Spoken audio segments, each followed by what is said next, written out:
Hi friends, പുതിയൊരു വീഡിയോയിലോട്ട് എല്ലാവർക്കും സ്വാഗതം. അപ്പോൾ ഇന്നത്തെ വീഡിയോ എന്ന് പറയുന്നത് പ്ലാസ്റ്ററിങ് വർക്കാണ്.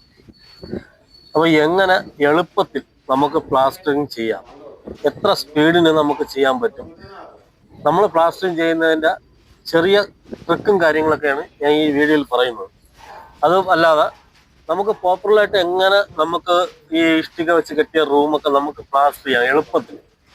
അപ്പോൾ ഈ ഒരു വീഡിയോ കാണുമ്പോൾ നിങ്ങൾക്ക് ഏകദേശം മനസ്സിലാവും നമ്മളിതിൽ മിക്സ് ചെയ്യുന്ന രീതി, പ്ലാസ്റ്ററിങ് ചെയ്യുന്ന രീതി. നമുക്ക് എളുപ്പത്തിന് നമ്മളൊരു കോൺട്രാക്ട് വർക്ക്, ഒരു പ്ലാസ്റ്ററിങ് കോൺട്രാക്ട് വർക്കാണ് എടുത്ത് ചെയ്യുന്നതെങ്കിൽ നമുക്ക് നഷ്ടം വരാതിരിക്കാൻ വേണ്ടി എങ്ങനെ ചെയ്യും. അപ്പൊ അതിനു മുമ്പ് നമ്മൾ ഈ ഇഷ്ടികയാണ് പ്ലാസ്റ്ററിങ് ചെയ്യുന്നതെങ്കിൽ നമ്മൾ സീലിംഗ് പ്ലാസ്റ്റർ ചെയ്തിട്ടാണ് ചുമര് പ്ലാസ്റ്റർ ചെയ്യണം. അപ്പൊ ഇഷ്ടികയാണെങ്കിൽ അതിനു മുമ്പ് ഈ ഹെൽപ്പർമാര് ശാന്ത് കൂട്ടുന്ന സമയം കൊണ്ട് ഇഷ്ടിക ഒരു കണക്കിന് ഒന്ന് ഫുള്ളായിട്ടൊന്ന് നനച്ചെടുക്കും. നനയ്ക്കണമെന്ന് വെച്ച് കഴിഞ്ഞാൽ പല ആൾക്കാർക്കും അറിയാം, ഹോളോ ബ്രിക്സ് തേക്കുമ്പോൾ ആയിരിക്കില്ല ഇഷ്ടിക തേക്കുന്നത്. ഇഷ്ടിക തേക്കുമ്പോൾ അതിൻ്റെതായിട്ടുള്ള സമയം ഒരുപാട് എടുക്കും. അതുപോലെ തന്നെ സീലിംഗ് പ്ലാസ്റ്ററിങ് ചെയ്യാൻ നമ്മളിവിടെ ബീസാൻഡും സിമന്റ്, അൾട്രാടെക്കിന്റെ സിമന്റും. അപ്പൊ പല ആൾക്കാർക്കും ഉള്ളൊരു സംശയമാണ്, ഈ പ്ലാസ്റ്ററിങ് കഴിയുമ്പോൾ ഈ ചെറിയ ചെറിയ ക്രാക്ക് വരുന്നത് എന്തുകൊണ്ടാണ്. അപ്പൊ പല ആൾക്കാരും വിചാരിക്കുന്നത് നമ്മളെ ചുമരിൽ പൊട്ടൽ വീഴുന്നത്, അതായത് പ്ലാസ്റ്ററിങ് ചെയ്യുമ്പോൾ ചുമരിൽ പൊട്ടൽ വീഴുന്നതെന്നാണ് എല്ലാവരും വിചാരം. എന്നാൽ ഒരിക്കലും അല്ല, അത് പൊട്ടൽ വീഴുന്നതല്ല. പല ആൾക്കാർക്കുള്ള സംശയമാണ്. അപ്പൊ നമ്മളെ ഈ സൈറ്റിൽ നമ്മളെ ക്ലയന്റിനും ഉണ്ടായിരുന്ന സംശയം, പല ആൾക്കാർക്കുള്ള സംശയം. അതിലോട്ട് ഞാൻ വരാം. ഇപ്പൊ നമ്മൾ സീലിംഗ് പ്ലാസ്റ്ററിങ് ചെയ്യാൻ നമ്മളിതിൽ മണ്ണ് ഇടുന്നതെന്ന് വെച്ചാൽ 4 ചട്ടി മണലിന് 1 ചട്ടി സിമന്റ്. നമ്മളെപ്പോഴും സീലിംഗ് കോൺക്രീറ്റ് പ്ലാസ്റ്റർ ചെയ്യുമ്പോൾ സിമന്റ് കറക്റ്റ് ലെവലായിരിക്കണം ഇടുന്നത്. കാരണം സിമന്റ് കുറവായി കഴിഞ്ഞാൽ നമുക്ക് ഈ കറക്റ്റ് സീലിംഗ് പ്ലാസ്റ്റർ ചെയ്യാൻ പറ്റത്തില്ല. പിന്നെ പല ആൾക്കാരും ഈ റേറ്റിന് കൊടുക്കുന്നുണ്ട് വർക്ക്. അതങ്ങനെ ഒരു മലയാളി വന്ന് റേറ്റ് പറഞ്ഞാൽ മലയാളിക്ക് കൊടുക്കില്ല. അതേസമയം അതിൽ നിന്ന് ഒരുപാട് താഴ്ത്തി ബംഗാളികൾ വന്ന് റേറ്റ് പറയും. അപ്പൊ അവർക്ക് റേറ്റിന് കൊടുക്കും. അവർ എങ്ങനെയെങ്കിലൊക്കെ കാട്ടിക്കൂട്ടി ഏതെങ്കിലും, കാരണം അവർ പെട്ടെന്ന് പണി തീർക്കാൻ വേണ്ടി വാരി അങ്ങ് ചെയ്യും. അത് എങ്ങനെയെങ്കിലൊക്കെ വാരി ചെയ്യും. ലാസ്റ്റ് അത് ഭാവിയിൽ ദോഷവും. നമ്മൾ പ്ലാസ്റ്ററിങ് ചെയ്യുമ്പോൾ എപ്പോഴും അതിൻ്റെതായിട്ടുള്ള രീതിക്ക് തന്നെ പ്ലാസ്റ്ററിങ് ചെയ്യണം. ഇപ്പൊ നമ്മളിവിടെ ചെയ്തിരിക്കുന്നത് വെച്ചാൽ ഒരു പാക്കറ്റ് സിമന്റിന് 8 കൂട്ടം മണലാണ്. സീലിംഗ് അതുപോലെ തന്നെ സീലിംഗ് നമ്മൾ നല്ല രീതിയിൽ ഗ്രൗണ്ടൊക്കെ അടിച്ച് അടിപൊളിയായിട്ട് നമ്മൾ നല്ല രീതിയിലാണ് ഇവിടെ വർക്കുകൾ ചെയ്യുന്നത്. പിന്നെ ഇതിന്റെ മെയിൻ പ്രത്യേകത എന്താണത്, പല ആൾക്കാരും വിചാരിക്കുന്നത് നമ്മൾ ഇന്ന് നടക്കുന്ന പണി നാളെ നടക്കണമെന്നില്ല.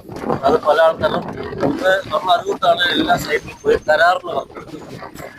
കാരണം കരാറിന് വർക്ക് എടുക്കുമ്പോൾ അപ്പോൾ ഒരു ദിവസം നല്ല വർക്ക് നടക്കും, അടുത്ത ദിവസം വളരെ സ്ലോ വരും. അത് മനഃപൂർവ്വം, ഞാൻ പല വീഡിയോ മനഃപൂർവ്വം സ്ലോ ആകുന്നുണ്ട്. അത് പണി ചെയ്യാനുള്ള ഒരു വാക്ക് കിട്ടിക്കഴിഞ്ഞാൽ പണി സ്മൂത്തായിട്ട് പോകും. അപ്പൊ നമ്മളിവിടെ ഈ ഒരു വീഡിയോ മുഴുവൻ കാണുമ്പോൾ മനസ്സിലാവും ഞങ്ങൾ എത്രത്തോളം വർക്കാണ് ഇവിടെ ചെയ്യുന്നതെന്ന്. താഴെ ഈ വീഡിയോ കാണുമ്പോൾ തന്നെ മനസ്സിലാവും. കാരണം സീലിംഗ് പ്ലാസ്റ്റർ ചെയ്യുന്നത് ഞങ്ങളെ കുറെ ഹെൽപ്പറിനെ കൂടി വലിച്ചു കൊണ്ട് കയറ്റും. കാരണം എത്രയും പെട്ടെന്ന് നമുക്ക് ഈ വർക്ക് തീർത്തു കഴിഞ്ഞാൽ അത്രയും സന്തോഷം, ക്ലയന്റിനും സന്തോഷം. കാരണം ക്ലയന്റ് നമ്മൾ പറഞ്ഞ ദിവസത്തിനേക്കാളും നേരത്തെ തീർത്തു കൊടുക്കാൻ കഴിയുമെന്നാണ് നമ്മളൊരു വിശ്വാസം. പിന്നെ സീലിംഗ് പ്ലാസ്റ്റർ ചെയ്യുമ്പോൾ പ്രത്യേകം ശ്രദ്ധിക്കേണ്ട കാര്യം എന്ന് വെച്ച് കഴിഞ്ഞാൽ സിമന്റ് മിക്സിങ്, ചാന്ത് മിക്സിങ് അത് കറക്റ്റ് ആയിരിക്കും. കറക്റ്റ് ലെവലിൽ മിക്സ് ചെയ്ത് കഴിഞ്ഞാൽ ഒരു പ്രശ്നവും വരുന്നില്ല.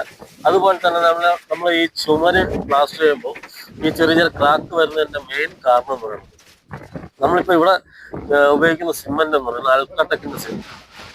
സാധാരണ അൾട്രാടെക്കിന്റെ സിമന്റ് എന്ന് പറയുന്നത് കോൺക്രീറ്റിന്റെ സിമന്റാണ്. അപ്പൊ അത് വെച്ച് നമ്മൾ പ്ലാസ്റ്ററിങ് ചെയ്യുമ്പോൾ അതിൻ്റെതായിട്ടുള്ള രീതിക്ക് നമ്മൾ നല്ല രീതിയിൽ നനയ്ക്കണം. അത് ഏത് സിമന്റ് വെച്ച് പ്ലാസ്റ്റർ ചെയ്താലും നല്ല രീതിയിൽ നനയ്ക്കണം. പക്ഷെ അൾട്രാടെക് വെച്ച് പ്ലാസ്റ്റർ ചെയ്യുമ്പോൾ കുറച്ച് കൂടുതൽ നനയ്ക്കണം. കാരണം അൾട്രാടെക് എന്നുള്ള പെട്ടെന്ന് സെറ്റിംഗ് പവറുള്ള സിമന്റാണ്. അപ്പൊ നമ്മളിത് പ്ലാസ്റ്റർ ചെയ്ത് ഈ ചാന്ത് ലൂസായിരിക്കും. ഈ ചുവരിലൊക്കെ തേക്കുന്ന ചാന്ത് ലൂസായിരിക്കും. നമ്മൾ തേച്ചെടുക്കുമ്പോൾ ഇതിന്റെ ഉള്ളിലെ വെള്ളം താഴോട്ട് വലിയുമ്പോഴാണ് ഈ ചാന്തിൽ ചെറിയ ക്രാക്ക് വീഴുന്നത്. പിന്നെ നല്ല രീതിയിൽ നനച്ചു കഴിഞ്ഞാൽ നല്ല സ്ട്രോങ് ആണ്, നല്ല ബലമാണ് അൾട്രാടെക്കിന്റെ സിമന്റ് ഇട്ട് പ്ലാസ്റ്റർ ചെയ്യുമ്പോൾ. നമ്മൾ സാധാ സിമന്റ് ഇട്ട് പ്ലാസ്റ്റർ ചെയ്യുമ്പോൾ നമ്മൾ റാംകോ, ശങ്കർ ഇതൊക്കെ ഇട്ട് പ്ലാസ്റ്റർ ചെയ്യുന്നിടത്ത് വലിയ ക്രാക്ക് വരാറില്ല. പക്ഷേ ഈ അൾട്രാടെക്കിന്റെ സിമന്റ് ഇട്ട് പ്ലാസ്റ്റർ ചെയ്യുമ്പോൾ ഒരുപാട് ക്രാക്ക് വരുന്നുണ്ട്. അത് മെയിനായിട്ടുള്ള കാര്യം എന്ന് വെച്ച് കഴിഞ്ഞാൽ നല്ല രീതിയിൽ നനച്ചെടുത്തു കഴിഞ്ഞാൽ ഒരു പ്രശ്നവുമില്ല. പിന്നെ നമ്മളിവിടെ സീലിംഗ് പ്ലാസ്റ്റർ ചെയ്യുന്ന മെയിൻ പ്രത്യേകത എന്ന് പറയുന്നത്, ഇപ്പൊ രണ്ട് മേസ്ത്രി സീലിംഗ് പ്ലാസ്റ്റർ ചെയ്യുമ്പോൾ ഈ കംപ്ലീറ്റ് തട്ടും തീരുന്നത് വരെ ഞങ്ങൾ രണ്ടുപേരും ഈ തട്ടിൽ നിൽക്കില്ല. ഏകദേശം ഒരു മുക്കാൽ പരുവം തട്ട് വർക്ക് തീരുമ്പോൾ നമ്മൾ നേരെ അടുത്ത ചുമരിലോട്ട് ഒരാൾ അങ്ങ് ചുമരിലോട്ട് പോകും. ഇപ്പൊ ഞാൻ ഏകദേശം മുക്കാൽ ഭാഗം തട്ട് തീർത്തിട്ടുണ്ട്. അപ്പൊ ഇനി ഒരു ഹിന്ദിക്കാരൻ മേസ്ത്രിയാണ് ബായി നിന്ന് ബാക്കി പണി ചെയ്യുമ്പോഴത്തേക്കും ഞാൻ അടുത്ത ചുമര് അടിക്കാൻ പോകും. കാരണം ഈ ചാരത്തിൽ നിന്ന് തന്നെ നമ്മൾ ഈ ചുമരിന്റെ ഹൈറ്റ് താഴെ മട്ടം വരെ പകുതി അടിച്ചു കഴിഞ്ഞാൽ പിന്നെ നമുക്ക് വർക്ക് വളരെ എളുപ്പമാണ്. ഈ ചാരം പൊളിച്ച് താഴെ നിന്ന് ചെയ്യും. കാരണം ഈ ചാരം കെട്ടി ചാരത്തിന്റെ മേളിൽ നിന്ന് പ്ലാസ്റ്റർ ചെയ്യുമ്പോഴാണ് ഒരുപാട് സമയം പോകുന്നത്. അതുപോലെ തന്നെ നമ്മൾ ഹോളോ ബ്രിക്സ് പ്ലാസ്റ്റർ ചെയ്യുമ്പോൾ ഒരിക്കലും ഇഷ്ടിക പ്ലാസ്റ്റർ ചെയ്യാൻ പറ്റില്ല. കാരണം ഹോളോ ബ്രിക്സ് ആണെങ്കിൽ ഒരു ചുമരൊക്കെ നമുക്ക് ഫുള്ളായിട്ട് അടിക്കാൻ പറ്റും. പക്ഷെ ഇഷ്ടിക എന്ന് പറയുന്നത് നല്ല രീതിയിൽ നനച്ച് ഇതുപോലെ പ്ലാസ്റ്റർ ചെയ്ത് പകുതിയായിട്ടേ നമുക്ക് പ്ലാസ്റ്റർ ചെയ്ത് എടുക്കാൻ പറ്റും.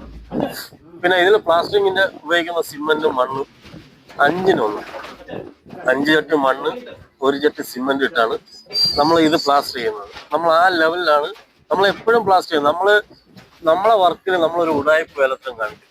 കാരണം ഒരു ഉടായ്പ വേലത്തം കാണിച്ചു കഴിഞ്ഞാൽ നമുക്ക് അടുത്ത വർക്ക് കിട്ടും. അതുകൊണ്ട് ഈ ഒരു വീടിന്റെ പടവ് കംപ്ലീറ്റ് നല്ല വ്യത്യാസം ഉണ്ടായിരുന്നു. അതായത് ഇവിടുത്തെ വേറെ ചെയ്ത മേസ്ത്രിമാര് കെട്ടി കുളമാക്കി വെച്ച ഒരു ചുമരായിരുന്നു. പക്ഷെ ഞങ്ങളത് അത്യാവശ്യം നല്ല രീതിയിൽ, അത് അറിയാത്ത രീതിയിൽ നമ്മളത് പ്ലാസ്റ്റർ ചെയ്തെടുത്തു. അപ്പൊ അതിൻ്റെതായിട്ടുള്ള സമയം നമുക്ക് ഒരുപാട് നഷ്ടം വരും. എന്നാലും നമ്മളത് കാര്യം വയ്ക്കില്ല. നിങ്ങൾക്ക് ഈ വീഡിയോ ഫുള്ള് കാണുമ്പോൾ പറയാം, നമ്മൾ 2 മേസ്ത്രിയും 2 ഹെൽപ്പർ നിന്ന് എത്രത്തോളം ഇതാണ് നമ്മൾ ഈ ഇവിടെ വർക്ക് ചെയ്തിട്ടുള്ളത്. കാരണം അത്യാവശ്യം നല്ല വലുപ്പമുള്ള റൂമാണ്. ഇപ്പൊ നമ്മൾ സീലിംഗ് കംപ്ലീറ്റ് ചെയ്തു, ചാരം കംപ്ലീറ്റ് പൊളിച്ച് ഈ ജനലിന്റെ കുത്തടിയൊക്കെ കറക്റ്റ് കണക്കിട്ടാണ് നമ്മൾ തേച്ചെടുക്കുന്നത്. കാരണം ഈ തൂക്കിയെടുക്കാത്ത എന്താന്ന് വെച്ച് കഴിഞ്ഞാൽ നമ്മൾ ഈ ജനല് കറക്റ്റ് തൂക്കല്ല എന്നുണ്ടെങ്കിൽ അത് പ്ലാസ്റ്ററിങ്ങിലും കാണിക്കും. അപ്പൊ അതുകൊണ്ട് നമ്മൾ കറക്റ്റ് തണുപ്പ് തിരിച്ച് ആണ് നമ്മൾ പ്ലാസ്റ്ററിങ് ചെയ്യുന്നത്. അപ്പോൾ മെയിനായിട്ട് നമ്മൾ ഒരു വർക്ക് കോൺട്രാക്ട് എടുത്ത് ചെയ്യുന്ന ഒരാളാണെങ്കിൽ മെയിനായിട്ട് നമ്മളൊരു പ്ലാസ്റ്ററിങ് വർക്ക് ഒരു ഐഡിയപൂർവമായിട്ട് പോയി കഴിഞ്ഞാൽ വർക്ക് നല്ല സ്മൂത്തായിട്ട് പോകും. പിന്നെ ഇത് ഒരാളുടെ കഴിവ് മാത്രം കൊണ്ടായിരിക്കില്ല ഇത്രയും വർക്കുകൾ തീരുന്നത്, പെട്ടെന്ന് വർക്ക് തീരണം. കാരണം കൂടെ നിൽക്കുന്ന ആൾക്കാർ, മെറ്റീരിയൽ, കാരണം ഇവിടെ നമുക്ക് നല്ല മണൽ കോപ്സിന്റെ നല്ല പീസ് തന്നെയാണ് നമുക്ക് കിട്ടുന്നത്. അപ്പൊ അതുകൂടി കിട്ടിയപ്പം വർക്ക് നല്ല സ്മൂത്ത് ആയിരുന്നു. നമ്മൾ വിചാരിച്ചതിനേക്കാളും നമുക്ക് വർക്ക് നല്ല സ്പീഡിൽ നമുക്ക് ചെയ്തെടുക്കാൻ കഴിയും. അതാണ് മെയിൻ വലിയൊരു സത്യം. പിന്നെ അടുത്ത വീഡിയോയിൽ ഞാൻ കുറച്ചുകൂടി വിശദമായിട്ട് ഒരു വീഡിയോ ഇടുന്നതായിരിക്കും. അപ്പൊ ഇന്നത്തെ വർക്ക് പ്ലാസ്റ്റർ ചെയ്ത വർക്കാണ്. ഈ ഒരു സീലിംഗ് ഒരു ചുമരിട്ട് ബാക്കി നമ്മൾ കംപ്ലീറ്റ് പ്ലാസ്റ്റർ ചെയ്തിട്ടുണ്ട്. അപ്പൊ ഒരു ചുമരെ നമുക്ക് തേക്കാൻ പറ്റും. കാരണം അതിനുള്ള സമയം കിട്ടും. കാരണം ഹോളോ ബ്രിക്ക് തേക്കും പോലെ അല്ല ഇഷ്ടിക തേക്കും. അപ്പൊ ഈ ഒരു ചുമര് കംപ്ലീറ്റ് നമ്മൾ കഴിഞ്ഞിട്ടുണ്ട്. ഇനി ബാത്റൂമിന്റെ ഒരു പില്ലറുണ്ട്, ഒരു തൂണ്, അത് നല്ല വ്യത്യാസമാണ്. തൂണൊക്കെ ചരിഞ്ഞു പോയി, കെട്ടി കുളമാക്കി കളഞ്ഞു. അപ്പൊ അത് കംപ്ലീറ്റ് നമ്മൾ ചെയ്തു. അതുപോലെ തന്നെ മെയിനായിട്ട് നമ്മൾ ചെയ്യുന്നത് ജനലിന്റെ കുത്തടി കംപ്ലീറ്റ് നമ്മൾ അറുത്ത് വിടില്ല. മാക്സിമം അതിന്റെ കൂടെ തന്നെ തേച്ച് പോകും. അപ്പൊ ഇതിന്റെ വർക്കുകൾ കംപ്ലീറ്റ് കഴിയും. അപ്പൊ ഈ വീഡിയോ ഇഷ്ടപ്പെട്ടാൽ നിങ്ങൾ ലൈക്ക് ചെയ്യുക, സപ്പോർട്ട് ചെയ്യുക. നിങ്ങളുടെ അഭിപ്രായം നിങ്ങൾ കമന്റിൽ അറിയിക്കുക. Okay, thanks for watching.